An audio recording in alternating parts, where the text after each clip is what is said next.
اور اندر جو میجر صاحب یا کرنل صاحب بیٹھے ہوئے ہیں ان کی اجازت درکار ہوتی ہے. تو میں کم سے کم میں اپنے آپ کو کسی کرنل تو کیا کسی جنرل کی ابھی اجازت کا محتاج اپنے آپ کو نہیں سمجھتا. ایجنٹ کے الزامات کس پر نہیں لگے؟ خان صاحب جب پچھلی آپ کی حکومت ختم ہوئی تھی، میاں صاحب کی فیکٹری سے ہم نے یہ سنا تھا، دیکھا نہیں تھا کہ جی ہندوستان کے لوگ جو ہیں وہاں پر بھرتی تھے. یہ الزامات آپ پہ بھی لگے تھے. ابھی جو پی ٹی آئی کے چیئرمین ہیں ان پر بھی تو ابھی الزام لگ رہے ہیں کہ اسرائیل کے ایجنٹ ہیں. تو الزامات کوئی ثابت نہیں کر سکتا. وہ الزامات سے آپ ان مسئلوں کو حل کی طرف نہیں لے جائیں گے اور پیچیدہ ہوں گے. جہاں تک میری بات ہے کہ جی میں نے اسمبلی سے استعفیٰ کیوں دیا، خان صاحب ہاں خود ہی بتائیں. یہ اسمبلیاں اس قابل رہی ہیں کہ اس میں کوئی بیٹھ کر اپنے علاقے، اپنے صوبے اور اپنے لوگوں کے مسائل اجاگر کرے اور اس پر عمل درآمد ہو؟ وہاں پر تو آپ کو بات کرنے کے لیے بھی پلیز آپ بیٹھے. شکریہ مجاہد صاحب. رانا صاحب میرے لیے قابل احترام ہیں. کافی عرصے جو ہے نا ہم پی ڈی ایم کے اجلاسوں میں اسمبلی میں اکٹھے رہے ہیں. رانا صاحب ماضی کو آپ کہتے ہیں بدلا نہیں جا سکتا، لیکن ماضی ایک تاریخ ہوتی ہے اور تاریخ کو جھٹلایا بھی نہیں جا سکتا. اور یہ بدقسمتی رہی اس ملک کی کہ ہم نے ہمیشہ تاریخ کو جھٹلایا ہے اور جس سے جو ایک کرائسس پیدا ہوتے رہے ہیں.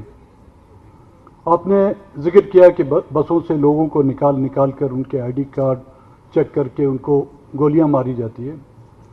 ہم نے کبھی بھی ان کو انڈورس نہیں کیا. جو غلط ہے ہم نے اس کو غلط کہا.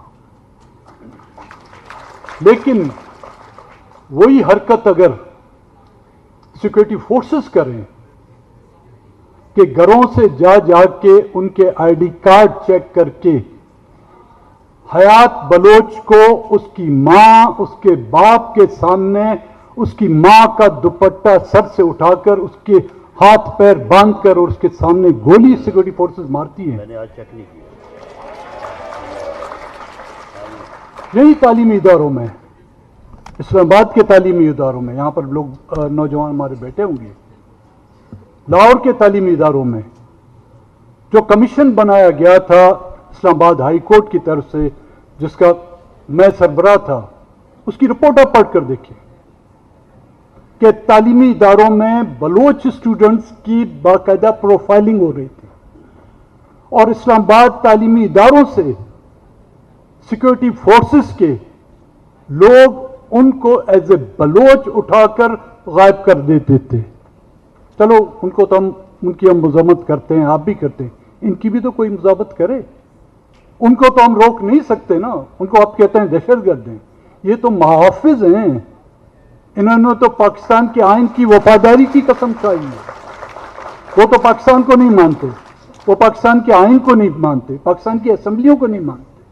یہ تو مانتے ہیں، سنا ہے مانتے ہیں. ابھی مانے نہ مانے یہ الگ بات ہے. جعفر ایکسپریس کا آپ نے ذکر کیا، بالکل قابل مذمت ہے. لیکن کبھی توتک کے واقعے میں اجتماعی قبروں کا کسی نے ذکر کیا؟ جہاں پر ایک قبر میں 200 سے زائد نوجوانوں کی مسخ شدہ لاشیں پڑی ہوئی ہیں اور اس کا ایک کمیشن بھی بنایا گیا تھا.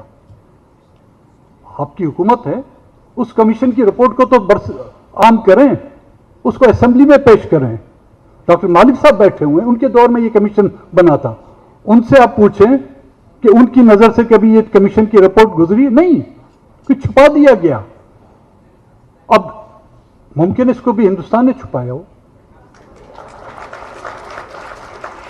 ممکن اس کو بھی اسرائیل نے چھپایا ہو.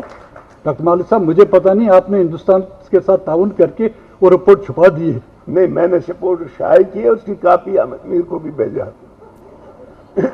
اگر آپ کو یاد ہے